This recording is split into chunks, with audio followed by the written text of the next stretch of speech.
မင်္ဂလာပါ Freaky Friday မြန်မာ channel ကနေပြန်လည်ကြိုဆိုလိုက်ပါတယ်။ Christmas အချိန်ကာလဟာဆိုရင်ခရစ်ယာန်ဘာသာဝင်တွေအတွက်မိသားစုဝင်တွေနဲ့စီစီလုံးလုံးအတူရှိပြီးတော့ပျော်ရွှင်စရာကောင်းတဲ့အချိန်ကာလပဲဖြစ်ပါတယ်။ဒါပေမဲ့1945ခုနှစ်အမေရိကန်နိုင်ငံရဲ့မိသားစုတစုစီမှာတော့ Christmas အကြိုညမှာပဲကံကြမ္မာဆိုးကြီးရောက်ရှိလို့လာခဲ့ပါတယ်။ဒီကံကြမ္မာဆိုးကြီးကြောင့်မို့သူတို့ရဲ့ဘဝတစ်ခုလုံးဟာပူဆွေးသောကတွေနဲ့ပဲပြည့်နှက်နေခဲ့ပါတယ်။ဒီအမှုဟာယခုချိန်ထိဖြေရှင်းလို့မရနိုင်သေးတဲ့အမှုတွေထဲမှာပါဝင်နေခဲ့ပြီးတော့အမှုနဲ့ပတ်သက်တဲ့သတင်းအချက်အလက်အကြောင်းအရာတွေဟာကွက်တွေအများကြီးရှိသလိုမေးခွန်းထုတ်စရာတွေလည်းအများကြီးရှိနေခဲ့ပါတယ်။ဒီအမှုမဖြစ်ခင်အစကိုသွားရမယ်ဆိုရင်တော့1895ခုနှစ်မှာအီတလီနိုင်ငံဆာဒီးနီးယားပြည်နယ်တူလာလို့အမည်ရတဲ့မြို့လေးတစ်မြို့မှာ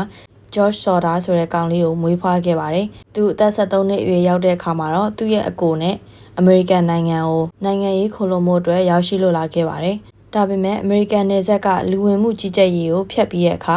သူနဲ့တူပါလာတဲ့အကိုဖြစ်သူကစိတ်ပြောင်းသွားပြီးတဲ့နောက်ချက်ချင်းဆိုသလိုပဲအီတလီကိုပြန်သွားခဲ့ပါတယ်။အသက်73နှစ်အရွယ်ကောင်လေးဂျော့ချ်ကတော့သူ့ရဲ့ဘဝကိုအမေရိကန်နိုင်ငံမှာစတင်ခဲ့ပါတယ်။ဒါပေမဲ့သူ့ဘဝတစ်လျှောက်လုံးဘာကြောင့်မို့အီတလီနိုင်ငံကနေထွက်လာရတာလဲဆိုတဲ့အကြောင်းအရာကိုတော့ဘယ်သူမှမပြောပြခဲ့ပါဘူး။ဒီလိုနဲ့ဂျော့ချ်ဟာအလုပ်တွေကိုကြိုးအောင်ကြာပန်းလုပ်ကိုင်ခဲ့ပြီးတဲ့နောက်ပန်ဆယ်ဗေးနီးယားပြည်နယ်မီးရထားဖောက်လုပ်ရေးလုပ်ငန်းတွေမှာရေနဲ့ပစ္စည်းကိရိယာတွေတည်ယူပေးတဲ့အနေနဲ့အလုပ်လုပ်ကိုင်ခဲ့ပါတယ်။နှစ်နှင်းငယ်ကြာမှာတော့ West Virginia ပြည်နယ် Smithers လို့အမည်ရတဲ့မြို့လေးမှာကားမောင်းသမားတစ်ယောက်အနေနဲ့အလုပ်လုပ်ကိုင်ခဲ့ပြီးတွက်လက်ချက်ချပြီးတော့ရီမန်းချက်ကြီးတဲ့ George ဟာတိတ်မကြခင်မှာတော့သူ့ရဲ့ကိုယ်ပိုင် truck ကားကုမ္ပဏီကိုတည်ထောင်နိုင်ခဲ့ပါတယ်။သူ့ရဲ့ truck ကားတွေဟာဆောက်လုပ်ရေးလုပ်ငန်းတွေကိုမြေတည်ပေးတာမျိုးတွေပြည်내တစ်ဝိုက်ကမီးသွေးမိုင်းနေစီကနေမီးသွေးတည်ပေးတာမျိုးတွေလုပ်ကိုင်ခဲ့ပါတယ်။တနေ့မှာတော့မြို့ထဲက music box လို့အမည်ရတဲ့ဆိုင်တစ်ဆိုင်ကိုဝင်ရာကနေအဲ့ဒီဆိုင်ပိုင်ရှင်ရဲ့သမီးဖြစ်သူ Jenny Cipriani နဲ့တွေ့ဆုံခဲ့ပြီးချစ်ကြိုက်ခဲ့ကြပါတယ်။ Jenny ဟာလည်းသူမကလေးဘဝအရွယ်ကလေးဟာအီတလီနိုင်ငံကနေပြောင်းရွှေ့လာတဲ့သူဖြစ်ပါတယ်။ဒီလိုနဲ့ Jenny နဲ့ George ဟာ1922ခုနှစ်မှာလက်ထပ်ထိမ်းမြခဲ့ကြပါတယ်။သူတို့ဇနီးမောင်နှံဟာ1923ခုနှစ်ကနေ1942ခုနှစ်ကြာ19နှစ်ကာလအတွင်းမှာသားသမီး10ယောက်ထွန်းကားခဲ့ပါတယ်။အခင်းဖြစ်ပွားတဲ့1945ခုနှစ်ကနေတွက်ရမယ်ဆိုရင်တော့သူတို့ရဲ့သားအကြီးဆုံးဟာအသက်22နှစ်အရွယ် John ဒုတိယသားကအသက်20နှစ် Joe နောက်ပြီးအသက်19နှစ်အရွယ်သမီးကြီး Marion အသက်16နှစ်အရွယ်သားဖြစ်သူ George Jr. အသက်14နှစ်အရွယ်သားဖြစ်သူ Morris အသက်12နှစ်အရွယ်သမီးဖြစ်သူ Martha အသက်9နှစ်အရွယ်သားဖြစ်သူ Louis အသက်10နှစ်အရွယ်သမီးဖြစ်သူ Jenny အသက်5နှစ်အရွယ်သမီးဖြစ်သူ Betty နဲ့သမီးငယ်ဆုံးလေး Sylvia အသက်2နှစ်တို့ပဲဖြစ်ပါတယ်။ဆော်ဒါမိသားစုကြီးဟာ Fayetteville လို့အမည်ရတဲ့မြို့လေးရဲ့မြောက်ဘက်2မိုင်အကွာမှာနှစ်ထပ်ကျွန်းအိမ်ကြီးနဲ့အတူနေထိုင်ခဲ့ကြပါတယ်။ Fayetteville မြို့ဟာအီတလီနိုင်ငံကနေအမေရိကန်နိုင်ငံကိုလာရောက်ခိုလှုံခဲ့ကြတဲ့အီတလီလူမျိုးတွေအများကြီးနေထိုင်တဲ့မြို့တစ်မြို့ဖြစ်ပါတယ်။သူတို့ရဲ့ပထမအဆုံးသားကိုမွေးပြီးနောက်ပိုင်းမှာဂျော့ချ်ရဲ့စီးပွားရေးတွေဟာစားတက်တဘိုးတိုးတက်လာပြီးတော့မြို့မျက်နှာဖုံးလူလက်တန်းစားမိသားစုတစ်ခုအနေနဲ့လေးစားခံခဲ့ကြရပါတယ်။ဒါပေမဲ့ဂျော့ချ်ဟာသူများနဲ့မတူဘဲနဲ့ပြင်းပြတဲ့ထင်မြင်ချက်တွေရှိသလိုကိစ္စအများစုမှာသူ့ရဲ့ထင်မြင်ချက်တွေနဲ့ပတ်သက်ပြီးလူတွေရှေ့မှာချပြဖို့ဝင်မလေးသလိုလူတွေနဲ့အငင်းပွားလေးရှိပါတယ်။အထူးသဖြင့်အီတလီနိုင်ငံရဲ့အာဏာရှင်ဘန်နီတိုမူဆိုလီနီနဲ့ပတ်သက်ပြီးတော့ဂျော့ချ်ဟာပြင်းပြင်းထန်ထန်ရှုံချလေးရှိသလိုမြို့ရဲကတခြားအီတလီလူမျိုးတွေနဲ့လည်းအငင်းခုန်မကြာခဏဖြစ်ခဲ့ကြပါတယ်။ဂျော့ချ်ဟာအီတလီအာဏာရှင်မူဆိုလီနီကိုမကြိုက်ကြောင်းအမြဲတမ်းထုတ်ဖော်ပြောဆိုနေတတ်ပြီးတော့ Fayetteville မြို့ထဲကအီတလီတိုက်ဝန်းထဲကလူတချို့ကသူ့ကိုမကြိုက်မနှင့်သက်တာမျိုးတွေရှိခဲ့ကြပါတယ်။အငယ်ဆုံးသမီးလေး Sylvia ကိုမွေးဖွားတဲ့1942နှစ်မှာတော့သူတို့ရဲ့ဒုတိယအကြီးဆုံးသားဖြစ်သူအသက်18နှစ်အရွယ် Joe ဟာဒုတိယကမ္ဘာစစ်ထဲမှာစစ်မှုထမ်းဖို့ဆိုပြီးအိမ်ကနေထွက်ခွာသွားခဲ့ပါတယ်။နောက်တစ်နှစ်မှာတော့မူဆိုလီနီကယာဒူးကနေဖယ်ရှားခံခဲ့ရပြီးတော့ကွပ်မျက်ခံခဲ့ရပါတယ်။မူဆိုလီနီကွယ်လွန်သွားပေမဲ့လည်းသူ့အပေါ်ဂျော့ချ်ရဲ့ပြင်းထန်တဲ့ဝေဖန်မှုတွေဟာအီတလီအတိုင်းဝန်းကြားမှာအခဲမကြေစရာတွေဖြစ်နေခဲ့ပါတယ်။ဒီလိုနဲ့1945ခုနှစ်အောက်တိုဘာလမှာအသက်အာမခံအယောင်သမားတို့ကအဲ့ဒီမိသားစုအိမ်ကိုရောက်ရှိလာပြီးတော့အသက်အာမခံရောင်းချဖို့စ조사ခဲ့ပါတယ်။ဂျော့ချ်ကဝယ်ယူဖို့ညှင်းဆိုတဲ့အခါမှာသူကဒေါသထွက်လာပြီးတော့မင်းရဲ့အိမ်ဟာလည်းမီးခိုးတွေနဲ့လောင်ကျွမ်းပြီးတော့မင်းရဲ့သားသမီးတွေကလည်းပျက်စီးတော့မှာမူဆိုလီနီနဲ့ပတ်သက်ပြီးညစ်ပတ်တဲ့စကားတွေကြောင့်မို့မင်းအပြစ်ဒဏ်ကိုပေးဆောင်ရလိမ့်မယ်ဆိုပြီးဂျော့ချ်ကိုသတိပေးခဲ့ပါတယ်။ဒါပေမဲ့အဲ့ဒီချိန်တုန်းကဂျော့ချ်ကအဲ့လူရဲ့ချင်းချောင်းမှုအလေးအနက်မထားမိခဲ့ပါဘူး။အဲ့ဒီဖြစ်ပျက်ဖြစ်ပြီးရဲ့နောက်ထပ်ဒဇိန်တယောက်ကလည်းအိမ်ထဲမှာအလုပ်တစ်ခုခုရလို့ရညာလာရောက်မေးမြန်းခဲ့ပြီးတော့အိမ်ကိုလှည့်ပတ်ကြည့်ရှုလို့ရမလားဆိုပြီးခွင့်တောင်းခဲ့ပါတယ်။ အိမ်နောက်နားကိုရောက်တဲ့အခါမှာလျှက်စစ်မီးတွေတွေ့ထားတဲ့ fuse စစ်တာပုံးတစ်ခုကိုတွေ့ပြီးတဲ့နောက်တနေ့နေ့မီးလောင်အောင်မယ်နော်ဆိုပြီး George ကိုသတိပေးခဲ့ပါတယ်။ George ကတိတ်မကြခင်မှာအိမ်ကိုလျှက်စစ်မီးကိုတက်ဆင်တဲ့အတွက်အိမ်တစ်အိမ်လုံးကလျှက်စစ်မီးဝါယာကြိုးတွေကို wiring အသစ်ပြန်လုပ်ထားတာဖြစ်တာကြောင့်မို့ဒီလူရဲ့မှတ်ချက်ကိုဗဟေလိဖြစ်နေခဲ့ပါတယ်။မြို့ထဲမှာရှိတဲ့လျှက်စစ်ကုမ္ပဏီတစ်ခုကိုဆက်သွယ်ပြီးတော့အိမ်ကိုစစ်ဆေးခဲ့တဲ့အခါမှာလည်းအဲ့ဒီလျှက်စစ်ကုမ္ပဏီကအိမ်ထဲမှာဆက်သွယ်ထားတဲ့မီးကြိုးတွေကဘေးကင်းတယ်ဆိုပြီးပြောခဲ့ပါတယ်။အဲ့ဒီနောက် Christmas မတိုင်ခင်ရက်သက်တစ်ပတ်မှာလည်းGeorge ရဲ့သားအကြီးနှစ်ယောက်ကသူတို့ရဲ့အိမ်နာကအဝေးပြေးကားလမ်းမကြီးတစ်လျှောက်မှာထူးဆန်းတဲ့ကားတစ်စီးမကြာခဏရပ်ထားတာကိုသတိပြုမိတယ်လို့ဆိုပြီးတော့ဒီကားပေါ်မှာပါတဲ့သူတွေဟာကျောင်းကနေအိမ်ပြန်လာလေးရှိတဲ့သူတို့ရဲ့ညီငယ်ညီမငယ်တွေကိုလည်းစောင့်ကြည့်နေတဲ့သေးတယ်လို့သူတို့ကသတိပြုမိခဲ့ကြပါတယ်။ဒီလိုနဲ့အခင်းဖြစ်ပွားမဲ့ Christmas အကြိုညကိုရောက်ရှိလို့လာခဲ့ပါတယ်။မိဘနှစ်ယောက်ဖြစ်တဲ့ George နဲ့ Jenny ရဲ့ကလေး10ယောက်ထဲကစစ်ထဲဝင်သွားတဲ့ဒုတိယသားဂျိုးကလွဲလို့ကျန်တဲ့ကလေး9ယောက်လုံးဟာ Christmas အကြိုညကိုအိမ်မှာပဲကျင်းပခဲ့ကြပါတယ်။အကြီးဆုံးသမီးအသက်19နှစ်အရွယ် Marion က Fayetteville မြို့ထဲက Dime ဆိုတဲ့စတိုးဆိုင်မှာအလုပ်လုပ်နေခဲ့ပြီးတော့သူရဲ့ညီမလေး3ယောက်ဖြစ်တဲ့ Martha, Jenny နဲ့ Betty တို့အတွက်အယုတ်အသစ်လေးတွေဝယ်လာပြီးတော့လက်ဆောင်ပေးခဲ့ကြပါတယ်။ကလေးငယ်တွေကအယုတ်အသစ်တွေနဲ့စော်စားရတဲ့အတွက်အရန်ကိုစိတ်လှုပ်ရှားနေပြီးတော့သူတို့ရဲ့ပုံမှန်အိယာဝင်ချိန်ထက်ကိုကြော်လွန်ပြီးတော့နေလို့ရမလားဆိုပြီးသူတို့မိခင်ကိုမေးခဲ့ကြပါတယ်။အဲ့ဒီချိန်ကည10နာရီရောက်နေပြီဖြစ်ပြီးတော့အမေဖြစ်သူ Jenny ကမင်းတို့တွေညအနှင်းငယ်နှက်တဲ့ထီနေလို့တော့ရတယ်ဒါပေမဲ့သားငယ်နှစ်ယောက်ဖြစ်သူ Morris နဲ့ Louis ကိုနွားတွေကိုခြံထဲသွင်းပြီးတော့ကြက်တွေကိုအစာကျွေးပြီးမှအိယာဝင်တော့ဆိုပြီးသတိပေးခဲ့ပါတယ်။ဒီတော့ကလေး9ယောက်ဖြစ်တဲ့ Morris, Martha, Louis, Jenny နဲ့ Betty တို့ကမိခင်ဖြစ်သူကိုသူတို့ရဲ့တာဝန်တွေကိုမမေ့မလျော့ပဲနဲ့လုပ်ပါမယ်လို့ကတိပေးပြီးတဲ့နောက်အယုတ်အသစ်လေးနဲ့စော်ကစားနေခဲ့ကြပါတယ်။ဖခင်ဖြစ်သူနဲ့မနက်ခရဲကတဏီကုံအလုပ်လုပ်နေခဲ့ရတဲ့တားကြီးနှစ်ယောက်ဖြစ်တဲ့ John နဲ့ George Jr. ကတော့အိမ်မောကျနေပြီဖြစ်ပါတယ်။မိခင်ဖြစ်သူ Jenny ကလည်းအငယ်ဆုံးသမီးလေး Sylvia ကိုသူတို့လင်မယားရဲ့အိမ်ခန်းထဲမှာပဲပကတ်လေးနဲ့တိတ်တာဖြစ်တဲ့အတွက် Sylvia ကိုပွေ့ချီပြီးတော့အပေါ်ရက်ကအိမ်ခန်းထဲကိုအိယာဝင်ဖို့အတွက်တက်သွားခဲ့ပါတယ်။ဒီလိုနဲ့မိခင်ဖြစ်သူ Jenny တယောက်ညတကောင်7နှစ်ခွဲအချိန်မှာတယ်လီဖုန်းတန်တစ်ခုကြောင့်လန့်နိုးလာခဲ့ပါတယ်။တယ်လီဖုန်းကိုဖြေဖို့ဆိုပြီးအောက်ထပ်ကိုဆင်းလာခဲ့တယ်။တစ်ဖက်ကဖုန်းခိုဆိုတဲ့သူကသူမမရင်းနှီးရဲ့အတန်ဖြစ်ပြီးတော့အဲ့ဒီတယ်လီဖုန်းထဲကအမျိုးသမီးတန်ဟာသူမမရင်းနှီးတဲ့နာမည်တစ်ခုကိုမေးပြီးတော့သူ့ကိုခေါ်ပြီးဖို့ပြောနေခဲ့ပါတယ်။နောက်ွယ်မှာလည်းရီမောနေတဲ့အတန်တချို့နဲ့ဖန်ခွက်ချင်းတိုက်နေတဲ့အတန်ကိုကြားရပါတယ်။ဂျန်နီကဖုန်းမခေါ်မိပြီထင်တယ်လို့ပြောပြီးရဲ့နောက်ဖုန်းချလိုက်ပါတယ်။သူမရဲ့ခေါင်းထဲမှာတော့အဲ့ဒီအမျိုးသမီးရဲ့ထူးဆန်းတဲ့ရည်တံကနားရဲဆွဲနေခဲ့ပါတယ်။ဖုန်းချပြီးတော့သူမရဲ့အိယာကိုသွားမယ်လို့ဧကန်ကမီးတွေပွင့်နေပြီးတော့လိုက်ကာတွေကလည်းမချရသေးတာကိုသူမမြင်လိုက်ပါတယ်။ဒီအပြုမူဟာမိဘတွေထက်ကလေးတွေနောက်ကျမှအိတ်တဲ့ချိန်မီးတွေပိတ်ဖို့လိုက်ကာတွေချဖို့အမြဲတမ်းမေ့နေရတာဖြစ်တဲ့အတွက်ဂျဲနီကဧကန်ထဲကိုဝင်လာခဲ့ပါတယ်။ဧကန်ထဲကဆိုဖာပေါ်မှာသမီးကြီးဖြစ်သူမာရီယွန်ကအိမ်မောကျနေပြီးတော့ရုပ်တည်ဆော့ဖို့အတွက်နောက်ကျမှအိတ်မယ်ဆိုတဲ့ကလေး9ယောက်ကလည်းသူတို့ရဲ့ထက်ခိုးပေါ်ကအိယာအတီးတီကိုရောက်နေသွားပြီလို့ဂျဲနီကကောက်ချက်ချလိုက်ပါတယ်။ဒီတော့သူမကမပိတ်ရသေးတဲ့လိုက်ကာတွေကိုပိတ်မီးတွေကိုပိတ်ပြီးတဲ့နောက်အိယာစီကိုပြန်လာခဲ့ပါတယ်။သူမအိမ်မောကျလူနီးနီးဖြစ်ပြီးနောက်ထပ်နာရီဝက်အကြာမနက်တနာရီချိန်မှာအရာဝတ္ထုတစ်ခုဟာသူတို့အိမ်ခေါင်မိုးပေါ်ကိုကျပြီးတော့နောက်ထပ်ကျဲလောင်တဲ့ပောက်ကွဲတံကိုပါကြားလိုက်ရပါတယ်။ဂျဲနီကဘာတန်ပါလိမ့်ဆိုပြီးခဏလောက်နားဆွင့်လိုက်ပေမဲ့ဘာတန်မှထပ်မကြားရတဲ့အတွက်ဖာတိဘာသာနဲ့ပဲပြန်အိပ်ပျော်သွားခဲ့ပါတယ်။နောက်ထပ်နာရီဝက်အကြာမှာတော့သူမဟာမီးခိုးနက်နေမွန်ထူပြီးနိုးလာခဲ့ပြန်ပါတယ်။ဘယ်ကမီးခိုးနက်နေလဲဆိုပြီးသူမလိုက်ရှာတဲ့အခါခင်မွန်းဖြစ်သူဂျော့ရှ်ရဲ့ရုံးခန်းအနေနဲ့တုံးတဲ့အခန်းဟာမီးလောင်နေပြီးတော့တယ်လီဖုန်းလိုင်းနဲ့ fuse box နားမှာလည်းမီးရေလောင်နေခဲ့ပါတယ်။ဂျဲနီကသူ့ယောက်ျားဖြစ်သူ George ကိုအလင်းမြန်နှိုးပြီးတဲ့နောက် George ကလည်းအိတ်ခမ်းနဲ့မနီးမွေးမှာရှိတဲ့သူ့သားအကြီးနှစ်ယောက်ဖြစ်တဲ့ John နဲ့ George Jr. ကိုပြန်နှိုးခဲ့ပြန်ပါတယ်။မိဘနှစ်ပါးစလုံးနဲ့သားသမီးလေးယောက်ဖြစ်တဲ့ Sylvia, Marion, John နဲ့ George Jr. တို့ကပဲအိမ်ထဲကနေထွက်ပြေးလာနိုင်ခဲ့ပါတယ်။နောက်ကျမှအိတ်သွားတဲ့ကလေး9ယောက်ဖြစ်တဲ့ Morris, Martha, Louis, Jenny နဲ့ Betty တို့ဟာအရေးအယောင်လုံးဝမတွေ့ရဘဲနဲ့ George နဲ့ Jenny တို့ဟာကြံရှိနေတဲ့ကလေးတွေကိုအယူမှုအော်ခေါ်ခဲ့ကြပေမဲ့ဘာတုံ့ပြန်တယ်မှမကြားရပါဘူး။ကလေးကလည်းမီးရေတောက်လောင်နေပြီဖြစ်တဲ့အတွက်အပေါ်ဓာတ်ကိုလုံးဝမတက်နိုင်ကြတော့ဘဲနဲ့အယူမီဝိုင်းဖြစ်နေခဲ့ကြပါတယ်။မီးလောင်ပြီးတဲ့နောက်ပထမဦးဆုံးရဲအင်တာဗျူးမှာတော့တားကြီးဖြစ်သူဂျွန်ကသူဟာထက်ခိုးမှအိတ်နေတဲ့သူ့ရဲ့ညီငယ်ညီမငယ်တွေကိုသတိပေးဖို့အတွက်အောက်ကိုဆင်းလာဖို့ထက်ခိုးပေါ်ထိတက်ပြီးပြောခဲ့တယ်လို့ဆိုပေမဲ့နောက်ပိုင်းအင်တာဗျူးတွေမှာကျတော့ဒုတိယရက်ကနေပဲအော်ခေါ်ပြီးတော့အမြန်ဆင်းလာဖို့ပြောခဲ့ပေမဲ့သူ့ရဲ့ညီငယ်ညီမငယ်တွေကိုမျက်စိနဲ့တက်အပ်မတွေ့ခဲ့ဘူးလို့ဆိုပါတယ်။မီးလောင်နေစဉ်အတွင်းမှာကြန့်ရှိနေတဲ့ကလေးငယ်9ယောက်ကိုအောက်ကိုဆင်းလာနိုင်မှုကယ်ဆယ်ဖို့ကြိုးပမ်းမှုတွေဟာ မျော်လင့်မနဲ့အရန်ကိုရှုပ်ထွေးနေခဲ့ပါတယ်။ဘာလို့လဲဆိုတော့ဖုန်းကအလုံးမလုပ်တဲ့အတွက်သမီးကြီးမာရီယွန်ဟာမိသက်ဌာနကိုဖုန်းဆက်ဖို့ဆိုပြီးအိမ်နီးချင်းတူရဲ့အိမ်ကိုပြေးသွားခဲ့ရပါတယ်။အနီးနားလမ်းမပေါ်မှာရှိတဲ့ရင်မောင်းတယောက်ကလည်းမီးတောက်တွေကိုမြင်ပြီးတော့စားတောက်ဆိုင်တစ်ခုကိုဝင်ပြီးဖုန်းဆက်ဖို့ကြိုးစားပေမဲ့ထူးဆန်းစွာနဲ့ပဲ operator စီကိုလုံးဝမဆက်သွယ်နိုင်ပါဘူး။ဒီလိုဖုန်းဆက်လို့မရတဲ့အခါမှာရင်မောင်းဟာမြို့ထဲထိရောက်အောင်သွားပြီးတော့တခြားဖုန်းတစ်ခုကိုအသုံးပြုပြီးမိသက်ဌာနကိုဆက်သွယ်မှပဲဆက်သွယ်လို့ရခဲ့ပါတယ်။သားသမီး9ယောက်လုံးမီးလောင်နေတဲ့အိမ်ထဲမှာကြံနေသေးတဲ့အတွက်ဖခင်ဖြစ်သူ George ဟာအယူမီဝိုင်းဖြစ်ပြီးတော့ခြေပလာနဲ့အိမ်ရဲ့အပြင်ဘက်နံရံတွေကိုတတ်ဖို့ကြိုးစားခဲ့ပြီးတော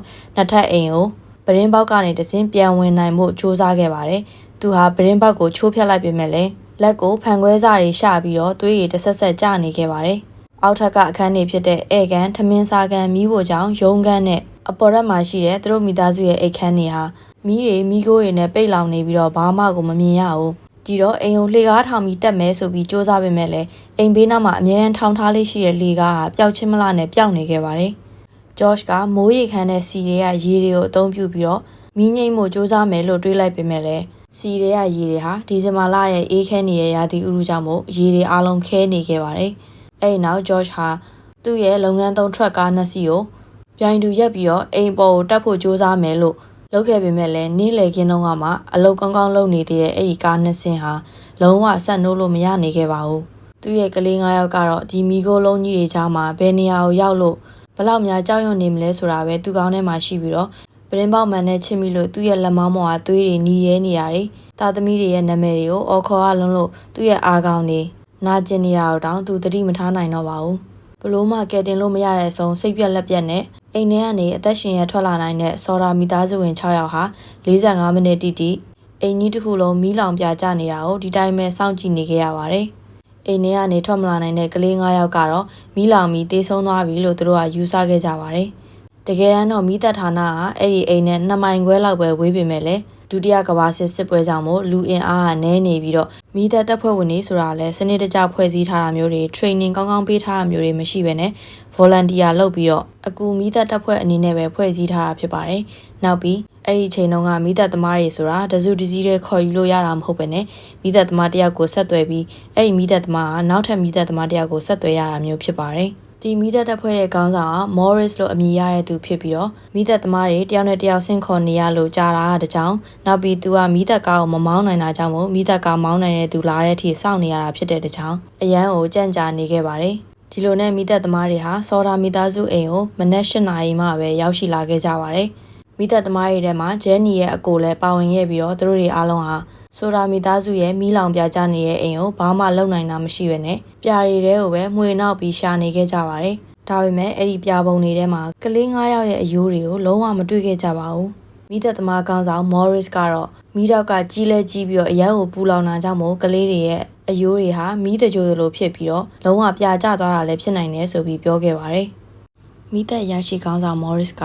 George ကိုမီးလောင်ထားတဲ့နေရာကိုဘာမှမနှောက်ယှက်ဖို့ပြောပြီးတော့ပြည်နယ်မိသက်ရုံးကနေစုံစမ်းစစ်ဆေးမှုတွေပုံမိုပြီးတော့တေးကြအောင်ပြုလုပ်နိုင်မှာဆိုပြီးပြောခဲ့ပါတယ်။ဒါပေမဲ့၄ရက်အကြာမှာတော့ George နဲ့သူ့ရဲ့ဇနီးတဲ့ဟာမီးလောင်ထားတဲ့မြင်ကွင်းကိုမခံနိုင်တော့တဲ့အဆုံးဒီနေရာကိုပျောက်ဆုံးသွားတဲ့သူတို့ရဲ့ကလေးတွေအတွက်အမှတ်တရဥယျာဉ်ဖြစ်ပြောင်းလဲဖို့တခြားတနေရာကနေမြေမုံဖုံမုံတွေကိုဘူဒိုဇာနဲ့တည်လာပြီးတော့မြေတွေဖို့ပစ်ခဲ့ပါတယ်။မီးလောင်တဲ့အမှုနဲ့ပတ်သက်ပြီးတော့နယ်မြေခံရဲတွေကဒီမီးလောင်မှုဟာဝါယာကျိုးရှော့ကြောင့်ဖြစ်တာဆိုတဲ့အဆိုကိုတရားရုံးမှာတင်သွင်းခဲ့ပြီးတဲ့နောက်တရားရုံးကဂျူရီလူကြီးတွေစီကိုမဲခွဲစေခဲ့ပါတယ်။ဒီဂျူရီအဖွဲ့ထဲမှာဘယ်သူပါလာလဲဆိုတော့တခါတော့ကဂျော့ရှ်ရဲ့အိမ်ကိုမီးလောင်တိုက်သွင်းမယ်။မင်းရဲ့ကလေးတွေကိုလည်းပျက်စီးဆုံးရှုံးအောင်လုပ်မယ်ဆိုပြီးချိန်ချောက်ခဲ့တဲ့သူလည်းပါဝင်နေခဲ့ပါတယ်။ပျောက်ဆုံးနေတဲ့ကလေး9ဦးဒီမီးထဲမှာတေဆုံးသွားပြီဆိုတဲ့တေဆုံးကြောင်းသက်သေခံလက်မှတ်တွေကိုဒီဇင်ဘာလ30ရက်နေ့မှာတော့တရားရုံးကနေထုတ်ပြန်ပေးခဲ့ပါတယ်။ပြည်တွင်းသတင်းစာတွေမှာလည်းရုပ်လောင်းအားလုံးကိုတွေ့ရှိခဲ့တယ်ဆိုပြီးဖော်ပြပေမဲ့နောက်ပိုင်းမှာအလောင်းတစ်လောင်းပဲပြန်တွေ့တယ်ဆိုပြီးဖော်ပြပြန်ပါတယ်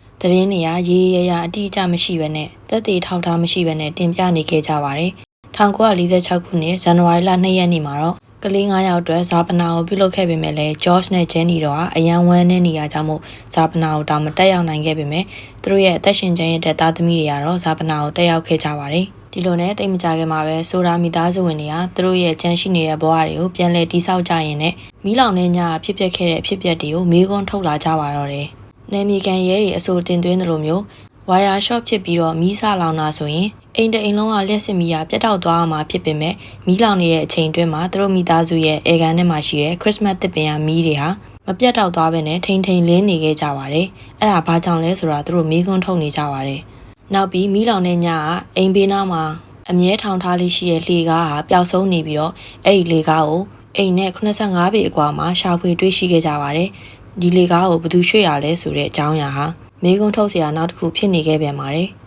နောက်ပြီးမီးလောင်နေတဲ့အချိန်တွင်သူတို့အိမ်ထဲကတယ်လီဖုန်းဟာဖုန်းဆက်လို့မရတာကြောင့်သူတို့ဟာမီးထဲမှာလောင်ကျွမ်းသွားတာဖြစ်မယ်လို့အရင်တုန်းကထင်ခဲ့ကြပေမဲ့တယ်လီဖုန်းပြုပြင်ရေးသမားတူကစစ်ဆေးတဲ့အခါမှာတော့သူတို့အိမ်ထဲကဖုန်းလိုင်းဟာမီးလောင်ခံရလို့အသုံးပြုလို့မရတာမဟုတ်ဘဲနဲ့တစုံတစ်ယောက်ကလိုလိုလားလားကို14ပေမြင့်တဲ့ဖုန်းတာဝါတိုင်းကိုတက်ပြီးတော့တယ်လီဖုန်းကြိုးတွေကိုတမင်တက်ဖြတ်ထားခဲ့တာပဲဖြစ်တယ်ဆိုတာကိုတွေ့ရှိခဲ့ကြပါတယ်။နောက်ထပ်အိမ်ကြီးချင်းတူကတော့ဆိုတာမိသားစုရဲ့အိမ်မီးလောင်နေတဲ့အချိန်တွင်းမှာအမည်မသိအမျိုးသားတစ်ယောက်ကဆိုတာမိသားစုရဲ့ခြံထဲကကားအင်ဂျင်တွေဖြုတ်ရတက်ရမှာအသုံးပြုတဲ့စင်ကိုခိုးယူနေတာကိုတွေ့မြင်ခဲ့ပါတယ်။ရဲတွေကဒီတခိုးကိုနာမည်ဖော်ထုတ်ပြီးဖမ်းဆီးရမိခဲ့ကြပါတယ်။တခိုးကသူပစ္စည်းခိုးယူတယ်ဆိုတာဟုတ်တယ်ဆိုပြီးဝန်ခံပြီးတော့အဲ့ဒီအိမ်ထဲကဒီပစ္စည်းကိုခိုးယူဖို့အတွက်ဓာတ်တိုင်ကိုတက်ပြီးဝါယာကြိုးတစ်ခုကိုဖြတ်ခဲ့တာဖြစ်ကြောင်းသူ့ရဲ့စိတ်ထဲမှာတော့ဒါလက်စစ်မီးကိုဖြတ်တောက်တယ်လို့ထင်ပြီးဖြတ်ခဲ့ပေမဲ့အဲ့ဒါဟာဖုန်းကြိုးဖြစ်နေခဲ့တာပဲဖြစ်တယ်လို့ဆိုပါတယ်။ဒါပေမဲ့ဒီတခိုးနဲ့ပတ်သက်ပြီးတော့တက်တေအတိအကျမှတ်တမ်းယူထားတာမျိုးလည်းမရှိသလိုဒီလူကဘလို့အကြောင်းကြောင့်မို့ဆိုတာမိသားစုရဲ့မီးကြိုးကိုဖြတ်တောက်ချင်ပြီးတော့ဒီပစ္စည်းကိုမှခိုးယူရတာလဲဆိုတဲ့အကြောင်းအရာကိုတေးသေးချာချာစစ်ဆေးမေးမြန်းထားတဲ့အချက်လည်းရှိမနေခဲ့ပါဘူး။ဂျန်နီကတော့ဒီတခိုးသာဖုန်းကြိုးနဲ့လျှက်စစ်မီးကြိုးကိုမှားမဖြတ်ခဲ့ဘူးဆိုရင်မီးလောင်နေတဲ့အချိန်တွင်ဘာမှမမြင်ရဘဲနဲ့သူတို့မိသားစုဝင်တွေအားလုံးတေဆုံးမှာဖြစ်တယ်ဆိုပြီးပြောခဲ့ပါတယ်။ဂျန်နီကတော့မိသက်အရာရှိခေါင်းဆောင်မော်ရစ်ရဲ့ကလေး9ယောက်လုံးအယိုးမကြမ်းမနဲ့မီးထဲမှာလောင်ကျွမ်းသွားတယ်ဆိုတဲ့အချက်ကိုလက်ခံဖို့အတွက်အရန်ကိုခက်ခဲနေခဲ့ပါတယ်။အိမ်သုံးပစ္စည်းအချို့နဲ့သွမိုးအပိုင်းစားတွေကပြာရည်ထဲမှာရှိနေသေးပြီးတော့သူမသတင်းစာတစ်ခုထဲမှာဖတ်ရတဲ့နောက်ထပ်မီးလောင်မှုတစ်ခုကိုထောက်ပြခဲ့ပါတယ်။အဲ့ဒီမီးလောင်မှုဟာမိသားစု9ယောက်လုံးသေဆုံးစေခဲ့ပြီးတော့မီးငိမ့်သက်ပြီးတဲ့အခါပြာရည်ထဲမှာမိသားစု9ယောက်လုံးရဲ့အယိုးတွေကိုတွေ့ရှိခဲ့ကြပါတယ်။ဒါအပြင်ဂျန်နီကသူမရဲ့ကိုယ်ပိုင်စမ်းသပ်မှုတစ်ခုကိုပြုလုပ်ခဲ့ပါတယ်။တရိတ်ဆန်အယိုးလေးတွေကိုစုပြီးတော့2နာရီကျော်ကြာအောင်မီးရှို့ခဲ့ပေမဲ့အယိုးတွေဟာလုံးလုံးလောင်ကျွမ်းသွားခြင်းမရှိဘဲနဲ့ကြံရှိနေတာကိုသူမတွေ့ခဲ့ပါတယ်။မီးတကြိုဇက်ကအလုတ်သမားတူကိုမေးမြန်းတဲ့အခါမှာလည်းအဲ့ဒီအလုတ်သမားကတာမန်အားဖြင့်အလောင်းတွေကို2000ဒီဂရီဖာရင်ဟိုက်အပူနဲ့2နာရီကျော်ကြာတဲ့အထိမီးမြိုက်တာတောင်မှအယိုးတွေကျန်နေသေးတယ်ဆိုတဲ့အချက်ကိုသူမကိုပြောပြခဲ့ပါတယ်။ဒီမီးအပူချိန်နဲ့ကြာချိန်ဟာသူမတို့အိမ်မီးထက်ပိုပြီးတော့များနေခဲ့တဲ့အတွက်သူမသားသမီး9ယောက်ရဲ့အယိုးတွေဟာမကြမ်းရှိနေဘူးဆိုတာကိုသူမလုံးဝလက်မခံနိုင်ပဲရှိနေတာဖြစ်ပါတယ်။သမီးကြီးမာရီယွန်ကလည်းမီးလောင်နေတဲ့အချိန်တွင်ပရင်းပေါက်တွေကိုသူမစောင့်ကြည့်နေခဲ့ပေမဲ့ကလေး9ယောက်ထဲကတယောက်ရဲ့မှအရေးအယောင်ကိုလုံးဝမတွေ့ရတာအရန်ထူးဆန်းနေဆိုပြီးပြောခဲ့ပါတယ်။နောက်ပြီးလူအသားလောင်ကျွမ်းတဲ့ညှော်နှံ့ဟာတာမန်ညှော်နှံ့နေနဲ့မတူဘဲနဲ့အဲ့ဒီအနံ့ကိုတေချာပေါက်ရနိုင်တာဖြစ်ပေမဲ့အိမ်မီးလောင်တဲ့အခါတော့ကဒီညှော်နှံ့ကိုသူမလုံးဝမရဘူးလို့ဆိုခဲ့ပါတယ်။နောက်ပြီးခြံဝင်းထဲမှာရပ်ထားတဲ့ truck ကားတွေကနေကင်းတော့မှကောင်းကောင်းကြီးအလုပ်လုပ်နေပြီးတော့မီးလောင်တဲ့ချိန်ကြမှာလုံးဝဆက်နိုးမရတဲ့အကြောင်းအရာကိုလည်းထည့်သွင်းစဉ်းစားခဲ့ကြပါတယ်။ George ကမီးလောင်တဲ့ချိန်တွင်ပစ္စည်းခိုးနေခဲ့တဲ့တခိုးဟာကားအင်ဂျင်ကိုတစ်ခုခုလုတ်ခဲ့တာများလားဆိုပြီးတန်တရားရှိပေမဲ့တချို့ကကြတော့လေ George နဲ့သူ့ရဲ့သားတွေက truck ကားတွေကိုအလင်းမြန်စတင်မှုလုပ်တာဖြစ်ပြီးအပြင်းထန်ကားဆက်နိုးဖို့စ조사ပြီးတော့ကားအင်ဂျင်တွေပြတ်သွားတာလည်းဖြစ်နိုင်တယ်လို့ဆိုခဲ့ကြပါတယ်။နောက်ပြီးမီးမလောင်ခင်တနားရီအလိုကသူတို့အိမ်ကိုသစိမ်းမျိုးသမီးတယောက်ဖုန်းခေါ်တာနဲ့ပတ်သက်ပြီးထပ်မံစုံစမ်းခဲ့တဲ့အခါမှာအဲ့ဖုန်းခေါ်ဆိုတဲ့အမျိုးသမီးကိုရှာဖွေတွေ့ရှိခဲ့ကြပါတယ်။အဲ့ဒီမျိုးသမီးကတကယ်ပဲဖုန်းမခေါ်မိတာဆိုတဲ့အကြောင်းကိုအတည်ပြုပေးခဲ့ပြန်ပါတယ်။ຫນွေဥပေါက်ချိန်ရောက်လာတဲ့အခါဆိုတာမိသားစုဝင်တွေကသူတို့ပြောထားတဲ့အတိုင်းမီးလောင်တဲ့အိမ်နေရာမှာပျောက်ဆုံးနေတဲ့ကလေး9ယောက်အတွက်မြေကြီးထဲမှာပန်းနေဆိုင်ပြီးဥယျာဉ်တစ်ခုအနေနဲ့ပြုလုပ်ပေးခဲ့ပါတယ်။ဂျန်နီဟာသူမမသေးဆုံးခင်ဘဝတစ်လျှောက်လုံးအဲ့ဒီပန်းပင်တွေကိုဂရုတစိုက်နဲ့ပြုစုဆောင်ရှောက်ခဲ့ပါတယ်။ဒီလိုနဲ့1946ခုနှစ်အစောပိုင်းတွေမှာအမှုနဲ့ပတ်သက်ပြီးတိုးတက်မှုတွေရှိလာတဲ့အတွက်သူတို့တွေဟာကလေးတွေကတကယ်မီးထဲမှာသေဆုံးသွားတာမဟုတ်ဘဲနဲ့တနေရာမှာအသက်ရှင်လျက်ရှိနေနိုင်တယ်ဆိုတဲ့ယုံကြည်ချက်ကိုပို့ပြီးရလာစေခဲ့ပါတယ်။ရဲတွေတရားဝင်ထုတ်ပြန်ထားတဲ့အတိုင်းမီးလောင်မှုဟာလျှက်စစ်ဝါယာရှော့ကနေစရဲဆိုတဲ့အကြောင်းအရာဟာမမှန်ကန်မှုဆိုတဲ့အထောက်အထားတွေကမကြာမီမှာထွက်ပေါ်လာခဲ့ပါတယ်။ Christmas Eve ညတုန်းက Fayetteville မြို့ဘေးကနေဖြတ်မောင်းသွားတဲ့ရင်မောင်းတအူးကလူတချို့ဟာအိမ်တိမ်ရဲ့ခေါင်မိုးပေါ်ကိုမီးလုံးနေနဲ့ပြစ်ပေါက်နေတာကိုမြင်တွေ့ခဲ့တယ်လို့ဆိုခဲ့ပါတယ်။လအနေငယ်ကြာပြီးတော့နှင်းနေရေပြော်သွားတဲ့ခါကျမှခြံထဲမှာဆော့နေတဲ့သမီးငယ်ဆုံး Sylvia ဟာခြုံတစ်ခုတည်းကနေတင်းငယ်ပြီးမာကျောတဲ့စိမ့်ညိုရောင်ရှိတဲ့ရာဘာဘောလုံးလိုမျိုးအရာဝတ္ထုတစ်ခုကိုတွေ့ရှိခဲ့ပါတယ်။ မီးမလောင်ခင်နာယူဝက်အလိုဟာအိမ်ခေါင်မိုးပေါ်ကိုပစ္စည်းတစ်ခုကျတဲ့အတန်ဂျန်နီတယောက်ကြားခဲ့တာကိုပြန်ပြောင်းအမှတ်ရပြီးတဲ့နောက်ဒီစိမ့်ညိုအောင်အရာဝတ္ထုဆိုတာတိုက်ပွဲတွေမှာအသုံးပြုတဲ့နက်နက်သီးဘုံလိုမျိုးလက်ပစ်ဘုံတစ်ခုကရိယာတစ်ခုနဲ့တူတယ်လို့ပြောကြားခဲ့ပါတယ်။ဆိုတာမိသားစုဝင်တွေကတော့မိသက်သမားတွေပြောသလိုအိမ်ရဲ့ဒုတိယတဲ့ fuse box ကနေမီးလောင်ကျွမ်းတာမဟုတ်ဘဲနဲ့ခေါင်မိုးပေါ်ကနေမီးစလောင်တာဖြစ်နိုင်တယ်ဆိုပြီးပြောခဲ့ပေမဲ့သူတို့မှတက်သေးပြစရာမရှိခဲ့ပါဘူး။တခြားမျက်မြင်တက်သေးတချို့ကလည်းပျောက်ဆုံးနေတဲ့ဆော်ဒါကလေးတွေကိုကိုယ်တိုင်တွေ့ခဲ့ရတယ်ဆိုပြီးပြောခဲ့ကြပါတယ်။မီးလောင်နေတဲ့အချိန်တွင်လမ်းပေါ်တက်ပြီးတော့မီးလောင်နေတဲ့အခြေအနေကိုကြည့်နေတဲ့အမျိုးသမီးတူကသူ့မျက်စိရှိကနေဖြတ်သွားတဲ့ကားထဲမှာဆော်ဒါကလေး9ယောက်ကိုလှမ်းမြင်ခဲ့တယ်ဆိုတဲ့အကြောင်းကိုပြောခဲ့ပြန်ပါတယ်။ Fayetteville မြို့နဲ့နောက်တစ်မြို့ကြားမှာအနားယူတဲ့စားတောက်ဆိုင်လေးတစ်ခုမှာအလုပ်လုပ်နေတဲ့အမျိုးသမီးကလည်းမီးလောင်မှုဖြစ်ပွားပြီးတော့နောက်တနေ့မနက်မှာ Florida license နံပါတ်ပြပါတဲ့ကားတစ်စီးရောက်လာပြီးတော့ဒီကားပေါ်ကနေကလေးတွေဆင်းလာပြီးဆိုင်ထဲမှာမနက်စာစားနေခဲ့တယ်ဆိုတဲ့အကြောင်းကိုပြောပြန်ပါတယ်။ဆော်ဒါမိသားစုဟာ CC Tinsley လို့အမည်ရတဲ့အလွတ်စုံတောက်တယောက်ကိုငှားရမ်းပြီးတော့ဒီအကြောင်းအရာတွေကိုစုံစမ်းစစ်ဆေးစေခဲ့ပါတယ်။စုံတောက်ကစုံစမ်းစစ်ဆေးရင်းကနေဆော်ဒါမိသားစုရဲ့အိမ်မီးလောင်မှုကိုမတော်တဆမီးလောင်မှုတစ်ခုလို့ဆုံးဖြတ်ချက်ချတဲ့ဂျူရီလူကြီးတွေထဲမှာသူ့ရဲ့အိမ်နဲ့ကလေးတွေကိုချိန်ချောက်ခဲ့မှုတဲ့အသက်အာမခံရောင်းသမားပါဝင်နေတယ်ဆိုတာကို George ကိုပြောပြခဲ့ပါတယ်။နောက်ပြီး Fayetteville မြို့တွေကကောလာဟာလာတွေရမိသက်သမားကောင်းဆောင် Morris ဟာပြာတွေကနေနှလုံးတစ်ခုကိုတွေ့ခဲ့တယ်ဆိုပြီးနောက်ပိုင်းမှာတော့အဲ့ဒီနှလုံးကိုတန်တစ်တာတစ်ခုထဲမှာထည့်ပြီးလျှို့ဝှက်မြုပ်နှံခဲ့တယ်ဆိုတဲ့အကြောင်းကိုကြားသိခဲ့ရပါတယ်။ George နဲ့သူ့ရဲ့ဆောင်တောက်ဟာ Morris စီကိုသွားပြီးဒီသတင်းဟာဟုတ်လားမဟုတ်လားဆိုတဲ့အကြောင်းမေးမြန်းကြတဲ့အခါမှာ Morris ကသူ့မြုပ်ထားတဲ့တပ်သူတစ်တာကိုပြဖို့တဘောတူပြီးတော့တူးခဲ့ကြပါတယ်။တစ်တာထဲမှာတွေ့တဲ့အရာကိုမြို့ရဲကနာရေးကူညီမှုအသင်းဒါရိုက်တာစီကိုသွားပြီးစစ်ဆေးကြတဲ့အခါမှာအဲ့ဒီအရာဟာလူအသေးမဟုတ်ဘဲနဲ့နွားအသေးတစ်ခုဖြစ်နေပြီးတော့မီးလည်းမလောင်ထားကြောင်းပြောခဲ့ပါတယ်။ဒီဖြစ်ပြီးနောက်ပိုင်းမှာကောလာဟာလာအသေးတစ်ခုထပ်ပြီးထွက်ခဲ့ပြန်ပါတယ်။ Morris ဟာတမင်တက်နွားအသေးတစ်ခုကိုတန်တစ်တာထဲမှာထည့်ပြီးဝှက်ထားခဲ့ပြီးတော့ဆော်ဒါမိသားစုဝင်တွေဒီတစ်တာအကြောင်းကြားသိတဲ့အခါသူတို့ရဲ့ကလေးတွေမီးထဲမှာတကယ်ပဲတေဆုံးသွားပြီးဆိုပြီးလက်ခံလိုက်ဖို့စုံစမ်းစစ်ဆေးမှုတွေထပ်ပြီးမပြုလုပ်ဖို့အတွက်တမင်ဒီလိုကြံစည်ခဲ့တာဖြစ်တယ်လို့ကောလာဟာလာတွေထပ်ထွက်လာခဲ့ပြန်ပါတယ်။ Morris ရဲ့လုပ်ရက်ဟာစိတ်ဆင်းရဲနေတဲ့မိသားစုဝင်တွေကိုကလေးတွေရဲ့တေဆုံးမှုကိုလက်ခံပြီးတော့ဘဝကိုရှေ့ဆက်စေချင်လို့လုပ်တာလားဒါမှမဟုတ်သူတစ်ခုကိုဖုံးကွယ်ထားလို့မိသားစုဝင်တွေဒီအမှုနဲ့ပတ်သက်ပြီးဆက်မစုံစမ်းအောင်လို့လုပ်တာလားဆိုတာကိုတော့ဘယ်သူမှမသိကြပါဘူး။ဒီချိန်မှာတော့ George ဟာ New York City မှာရှိတဲ့ဘဲလီအကအဖွဲ့တစ်ဖွဲ့ရဲ့မဂ္ဂဇင်းဓာတ်ပုံတစ်ပုံကိုတွေ့လိုက်ပြန်ပါတယ်။သူ့ရဲ့ပျောက်ဆုံးနေတဲ့သမီးလေးဘတ်တီနဲ့အရန်တူနေတဲ့ကောင်မလေးတယောက်ကိုတွေ့ခဲ့တယ်။အဲဒီကောင်မလေးကိုသူကိုယ်တိုင်တွေ့ဖို့ဆိုပြီးNew York ထိသူကိုယ်တိုင်ကားမောင်းပြီးသွားခဲ့ပေမဲ့ကောင်မလေးရဲ့မိဘတွေက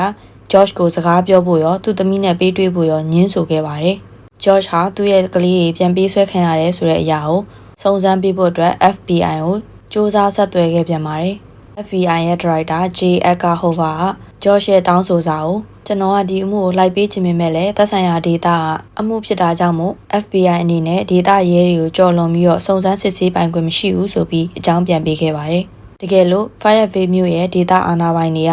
FBI ကိုတိုက်ရိုက်အကူအညီတောင်းခံလို့ရှိရင်တော့သူစုံစမ်းပေးနိုင်တယ်ဆိုပြီးပြောခဲ့ပါတယ်။ Fayetteville မြို့ရဲ့ရဲတပ်ဖွဲ့နဲ့မိသက်ဌာနကတော့ဒီလိုအကူအညီတောင်းခံပေးဖို့ညှင်းဆိုခဲ့ပြန်ပါတယ်။1949ခုနှစ်ဩဂတ်လရောက်တဲ့အခါမှာတော့ George ဟာဝါရှင်တန် DC မှာရှိတဲ့မှုခင်းပညာရှင် Oscar Hunter ကိုမိလောင်တဲ့နေရာမှာရှိတဲ့မြေမှုန့်တွေကိုနောက်တစ်ခါထပ်မံရှာဖွေစစ်ဆေးပေးဖို့အတွက်တောင်းဆိုခဲ့ပါတယ်။မိလောင်တဲ့အိမ်နေရာကိုနောက်တစ်ခါထပ်ပြီးရှာဖွေပြီးတဲ့နောက်မှာကလေးတွေပိုင်ဆိုင်ခဲ့မှုတဲ့ပစ္စည်းတွေဖြစ်တဲ့အဘိဓာန်တွေရှေးဟောင်းပစ္စည်းတွေနဲ့ဒင်္ဂါတချို့ကိုတွေ့ရှိခဲ့ပါတယ်။လူကြောရိုးလိုယူဆရတဲ့အယိုးအစိပ်ပိုင်းတည်တည်လေးအများပြားကိုလည်းတူးဖော်ရရှိခဲ့ပြန်ပါတယ်။ဒီအယိုးပိုင်းစားတွေကိုဓာတ်ခွဲခန်းတွေစီကိုပို့ဆောင်ပြီးတော့စစ်ဆေးခဲ့စေပေမဲ့ဒီအယိုးပိုင်းစားတွေဟာလူတစ်ယောက်ထဲကနေလာတာဖြစ်ပြီးအဲ့ဒီလူရဲ့အသက်ဟာလည်းအယိုးဖွံ့ဖြိုးတဲ့အရွယ်အစားအရအသက်16နှစ်ကနေ18နှစ်အထိဖြစ်နိုင်တယ်လို့သုံးသပ်ပေးခဲ့ကြပါတယ်။ဒါပေမဲ့ပျောက်ဆုံးနေတဲ့ကလေး9ယောက်မှာအသက်အကြီးဆုံးကအသက်14နှစ်အရွယ် Morris ပဲဖြစ်ပြီးတော့အယိုးရဲ့အခြေအနေကအသက်16နှစ်နဲ့18နှစ်ကိုဖော်ပြနေတာဖြစ်တဲ့အတွက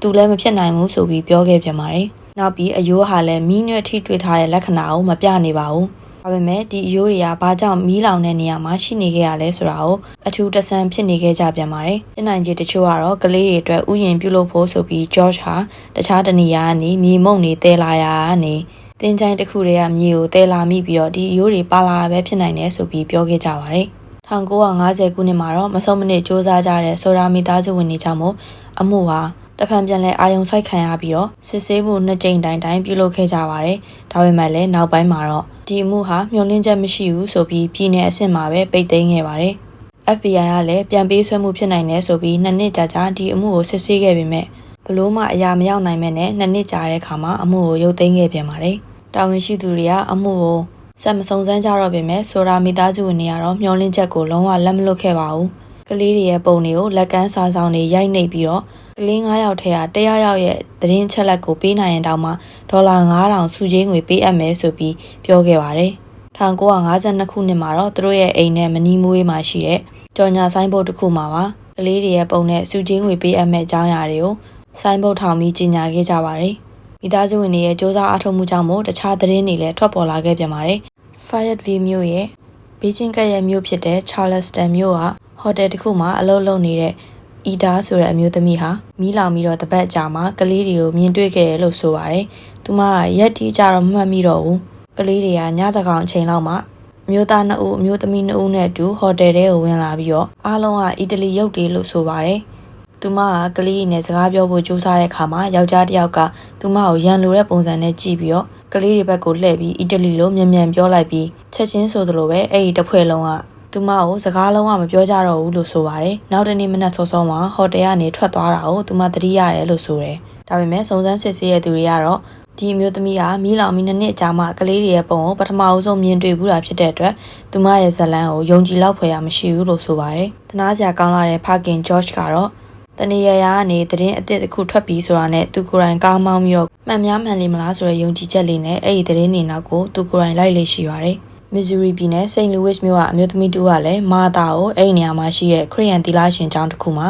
တွေ့ရှိခဲ့တယ်ဆိုပြီးအခိုင်အမာဆိုခဲ့ပြန်ပါတယ်။ Texas ကဘားတစ်ခုမှာအလုပ်လုပ်တဲ့လူကလည်းလွန်ခဲ့တဲ့နှစ်အနည်းငယ်ကလူ2ယောက်ဟာ West Virginia မှာ Christmas အကြိုညအမီးလောင်မှုတစ်ခုဖြစ်တယ်ဆိုတဲ့အကြောင်းအရာကိုဆွေးနွေးနေတာကိုသူကြားသိခဲ့ရတယ်လို့ဆိုပြန်ပါတယ်။ဆက်သွယ်လာတဲ့သတင်းတွေနောက်ကိုလိုက်ခဲ့ပေမဲ့ဘယ်သတင်းရမှခိုင်ခိုင်မာမာရှိမနေခဲ့ပါဘူး။နောက်ပြီး Florida မှာရှိတဲ့ Jenny ရဲ့ဆွေမျိုးတို့ရဲ့ကလေးတွေဟာ George ရဲ့ကလေးတွေနဲ့ဆင်တူတယ်ဆိုတဲ့သတင်းကိုကြားရတဲ့အခါ George ဟာအဲဒီဆွေမျိုးရဲ့အိမ်ကြီးကိုလိုက်သွားခဲ့ပြီးတဲ့နောက်ဆွေမျိုးဟာလည်း George မကျေနပ်မချင်းကလေးတွေကသူ့ကိုယ်ပိုင်ကလေးတွေပါဆိုတဲ့အကြောင်းကိုသက်သေပြပေးခဲ့ရပါတယ်။1968ခုနှစ်မှာလည်း Houston area ဝန်းကျင်ကနေအမျိုးသမီးတူက George စီကိုစာရေးခဲ့ပါတယ်။အဲဒီစာထဲမှာသူတို့မြို့မှာရှိတဲ့အမျိုးသားတစ်ယောက်ဟာအရက်မူးပြီးတဲ့နောက်သူ့ကိုယ်သူပျောက်ဆုံးနေတဲ့ Louis ပါဆိုပြီးထုတ်ဖော်ပြောကြားခဲ့တယ်လို့သူမကဆိုပါတယ်။ Louis လို့ယူဆရတဲ့အမျိုးသားနဲ့သူ့ရဲ့အကို Morris ဟာနှစ်ယောက်စလုံး Texas ရဲ့တနေရာမှာနေထိုင်တယ်လို့သူမကယုံကြည်ခဲ့ပါတယ်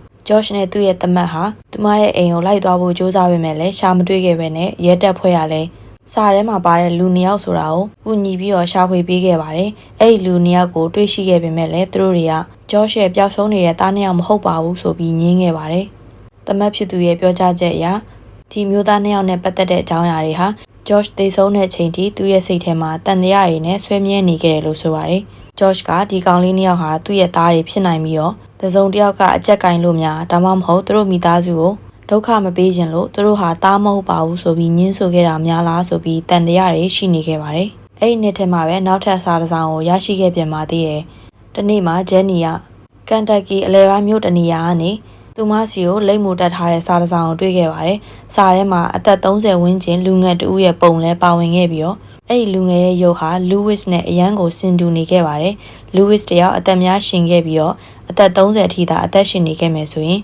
်ဒီလူငယ်ရုပ်တိုင်းထွက်လာမှာပဲဖြစ်တယ်လို့သူတို့ကဆိုပါတယ်။နောက်ကျောမှာရေးထားတဲ့စာကတော့ Louis ဆိုတာအကို Frankie ကိုချစ်တယ်။အစရှိရဲ့စာတချို့ပဲဖြစ်ပါတယ်။ဆိုတာမိသားစုကဒီလူငယ်အကြောင်းစုံစမ်းဖို့အတွက်အလွတ်ဆောင်တောင်းနောက်ထပ်တစ်ယောက်ကိုငှားရမ်းခဲ့ပေမဲ့အဲ့ဒီဆောင်တောင်းဟာဆိုတာမိသားစုဝင်တွေကြီးကိုဘာမှပြန်စာလည်းမပို့သလိုအဆက်အသွယ်မရတော့ဘဲနဲ့ပျောက်သွားခဲ့ပါတယ်။ဒါပေမဲ့ဒီတပ်ပုံကိုရပြီးနောက်မှာဆိုတာမိသားစုရဲ့မျှော်လင့်ချက်တွေကနောက်တစ်ခါပြန်ပြီးရှင်းတန်လာခဲ့ပါတယ်။ကန်တက်ကီမြို့အလဲပိုင်းကလွဲပြီးကျန်တဲ့မြို့တွေမှာဒီကောင်လေးရဲ့ပုံကိုပါကြော်ညာဘေးဘုတ်တွေမှာထည့်သွင်းခဲ့ပြန်ပါတယ်။စာရောက်လာတဲ့ကန်တက်ကီမြို့မှာ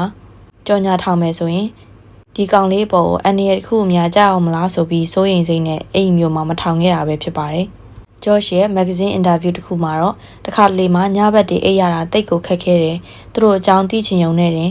အိမ်မပြောတဲ့ညတွေကများတယ်လို့ပြောခဲ့ပါတယ်။နောက်ပြီးတယောက်ကကျွန်တော်ကိုလက်စားချခြင်းရင်ကျွန်တော်ကိုပဲခြေလို့ရရတဲ့နဲ့ဘာလို့ကျွန်တော်မိသားစုကိုထိရတာလဲဆိုပြီးပြောခဲ့ပါတယ်။ကလေး9ယောက်အကြောင်းစုံစမ်းမှုတွေနဲ့ပတ်သက်ပြီးတော့သတင်းအစအနတစ်ခုပေါ်လာလိုက်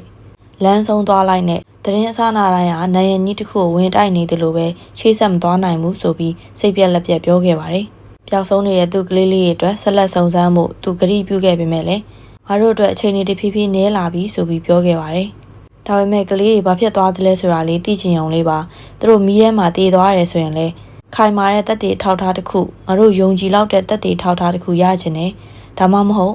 ်မီးထဲတည်မသွားဘူးဆိုရင်လည်းသူတို့ဘာဖြစ်သွားသလဲဆိုတာလေးလောက်ပဲသိချင်ပါတယ်လို့သူကဆိုပါတယ်။ဒီသတင်းစာအင်တာဗျူးကနေတဆင့်ဂျော့ရှ်ရဲ့သူ့ရဲ့မိသားစုလေးအပေါ်အောက်မေ့တန်တာနေတဲ့တနာစရာကောင်းတဲ့ဖခင်တယောက်ရဲ့ခံစားမှုကိုရရှိရပါတယ်။မီးလောင်တဲ့ညကလေးကဘဝတည်သွားတဲ့ဂျော့ရှ်ဆော်တာဟာ1969ခုနှစ်မှာတော့ကွယ်လွန်သွားခဲ့ပါတယ်။ဂျဲနီနဲ့သူမရဲ့ကျန်ရစ်တဲ့ကလေးတွေဟာပျောက်ဆုံးနေတဲ့ကလေး9ယောက်အတွက်အဖြေကိုဆက်လက်ရှာဖွေနေဆဲဖြစ်ပါတယ်။တားအကြီးဆုံးဂျွန်ကတော့သူ့ရဲ့မိသားစုဝင်တွေကိုဖြစ်ပျက်ခဲ့တာတွေကိုလက်ခံပြီးဘဝကိုရှေ့ဆက်တင်တယ်လို့ပြောပြီးမီးလောင်တဲ့ညအဖြစ်ပြက်ကြောင်းတခွန်းမှမဟာတော့ပဲနဲ့ဘဝကိုလက်သင့်ခံသွားခဲ့ပါတယ်။ဂျော့ရှ်တည်ဆုံးသွားပြီးတဲ့နောက်ဂျဲနီဟာသူ့ရဲ့မိသားစုအိမ်လေးကိုခြံစည်းရိုးတွေခတ်ပြီးအခန်းတွေထပ်ထည့်ခဲ့ပါတယ်။သူမရဲ့တစ်သက်လုံးမှာလည်းဝမ်းနဲ့ပူဆွေးတဲ့အထိမ်းအမှတ်အနေနဲ့အနက်ရောင်ကိုပဲဝတ်ဆင်ခဲ့ပြီးတော့ရခင်အိမ်ဟောင်းနေရာမှာဥယျာဉ်လေးတစ်ခုကိုစိုက်ပျိုးပြီးတော့ပြုစုဆောင်ရှောက်ခဲ့ပါတယ်။1989ခုနှစ်မှာတော့တနာစရာကောင်းတဲ့မိခင်ဂျန်နီဟာလည်းတည်ဆုံးသွားခဲ့ပါတယ်။သူမတည်ဆုံးပြီးတဲ့နောက်မိသားစုဟာရာသီဥတုတန်တွေကြောင့်မို့ယိုယွင်းနေပြီဖြစ်တဲ့ကြော်ညာဆိုင်ဘုတ်ကိုဖြုတ်ချခဲ့ပါတယ်။ကြံရစ်ခဲ့တဲ့ဆိုတာမိသားစုဝင်သားသမီးတွေနဲ့သူတို့ရဲ့အိမ်အောင်တွေကနေရလာတဲ့သားသမီးတွေဟာလည်းပျောက်ဆုံးသွားတဲ့ကလေးတွေအမှုကိုလူတွေကြားပြန့်နှံ့အောင်ဆက်လက်စ조사နေခဲ့ပါတယ်။ကြံရှိနေတဲ့သားသမီးတွေနဲ့ Fireville မြို့မှာမီးလောင်မှုဖြစ်စဉ်ကိုကြုံတွေ့ခဲ့ကြတဲ့အသက်ကြီးပိုင်းလူတွေဟာအမှုနဲ့ပတ်သက်တဲ့ theory တစ်ခုကိုကောက်ချက်ချခဲ့ပါတယ်။အဲ့ဒါကတော့အီတလီမာဖီးယားဂိုင်းတစ်ခုဟာဂျော့စီကနေငွေညစ်ဖို့အိမ်ကိုလည်းမီးရှို့ဖို့စ조사နေတာကိုတစုံတစ်ယောက်ကသိပြီးတဲ့နောက်ကလေးတွေကိုဘေးကင်းတဲ့နေရာကိုခေါ်ထုတ်သွားရလည်းဖြစ်နိုင်တယ်လို့ဆိုပါတယ်။အဲ့နောက်ကလေးတွေကိုအီတလီကိုခေါ်ကောင်းခေါ်သွားနိုင်တယ်ဆိုပြီးပြောကြပါတယ်။ဒီလိုနည်းနဲ့ကလေး9ယောက်ကအသက်ရှင်နေခဲ့တယ်ဆိုရင်ကြံရှိနေတဲ့မိသားစုဝင်တွေအသက်ရှင်တာကိုသိနေပေမဲ့မိသားစုကိုထပ်ပြီးဒုက္ခမပေးချင်တာကြောင့်မို့ဘာအဆက်အသွယ်မှမပြုလုပ်ခဲ့တာပဲဖြစ်နိုင်တယ်ဆိုပြီးယုံကြည်နေခဲ့ကြပါတယ်။အကြီးဆုံးကိုဂျွန်ကတော့မိသက်အရာရှိတွေကိုတယောက်ကငွေပေးပြီးတော့လက်သိပ်ထိုးထားတာလည်းဖြစ်နိုင်တယ်။ဒါမှမဟုတ်ကလေး9ယောက်ကိုပြန်ပေးဆွဲခြင်းလို့အိမ်ကိုမီးရှို့ပြီးတော့အမှုကိုကာဗာလုပ်တာများလားကလေးတွေကိုပြန်ပေးဆွဲသွားတဲ့သူတွေကဂျော့စီကနေငွေညစ်ချင်တဲ့အီတလီမာဖီးယားဂိုင်းတကိုင်းဒါမှမဟုတ်ဂျော့ရဲ့မူဆိုလီနီအကြောင်းညစ်ပတ်တဲ့မှတ်ချက်တွေကိုမနစ်မြို့တဲ့သူတွေစုပေါင်းပြီးတော့လက်စားချေတာများလားဆိုပြီးဖြစ်နိုင်ခြေတွေကိုပြောခဲ့ပါတယ်။ဆိုတာမိသားစုဝင်တွေကအငယ်ဆုံးဖြစ်တဲ့ဆယ်ဗီယာဟာ